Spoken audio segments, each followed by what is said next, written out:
I don't know what makes your heart sing, but I can't imagine any greater joy than knowing that my children and grandchildren are walking in the truth. And I suspect many of you agree with me.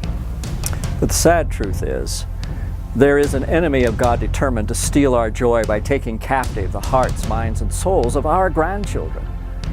Thankfully, we need not despair, because God has already given us a powerful weapon of warfare to defeat that enemy: prayer. I think one of the greatest things we can ever do is to pray for our grandchildren. And I think it's that prayer that breaks down some of the enemy attacks and dissolves strongholds, and it allows our grandchildren to experience a spiritual protection that is vital in the world today. Our children and youth must navigate a world that is increasingly hostile to biblical truth and moral values.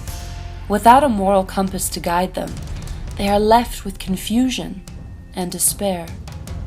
This is a critical time for grandparents to engage the battle on their behalf. Well, I believe that prayer is probably the most important and powerful resource that we have, that God has given us. And it is the best way that we can do something to hopefully protect our grandchildren in praying for them and praying God's power over them and around them. I also believe it's important that we teach them to pray.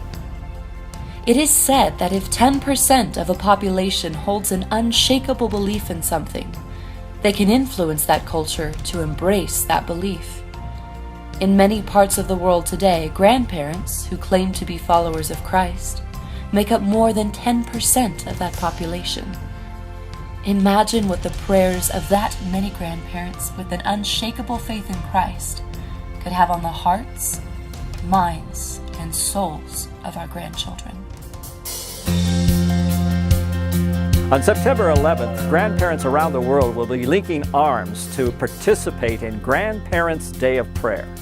And I want to invite you to join this army of grandparents wielding an unshakable belief in the power of God to take up our greatest weapon of spiritual warfare: prayer, for the sake of our children's children.